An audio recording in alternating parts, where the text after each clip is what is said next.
আসসালামু আলাইকুম সবাইকে। আজকে আপনাদেরকে দেখাবো রুই মাছের ভুনা বেগুন দিয়ে। আমাদের গাছে বেগুন ছিল, সেগুলো তুলে নিচ্ছি। দেখতে পাচ্ছেন আমাদের বেগুন গাছ। সবগুলো বেগুন তুলে নিলাম। এখন এগুলো কেটে রুই মাছ দিয়ে রান্না করব। তার জন্য মাছগুলো কেটে ধুয়ে ভেজে নিচ্ছি।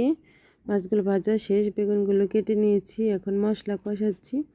পেঁয়াজ, কাঁচামরিচ, হলুদ মরিচ দিয়ে কষিয়ে তেল দিয়ে এখন একটু সবজিগুলো দিয়ে দিলাম। বেগুন, সিম, কয়েকটা আলু ভেজে রেখেছিলাম, আলু দিয়ে দিলাম। কষিয়ে পানি দিয়ে মাছ দিয়ে দিচ্ছি। এখন কিছুক্ষণ রান্না করে নিয়ে রান্নাটা শেষ।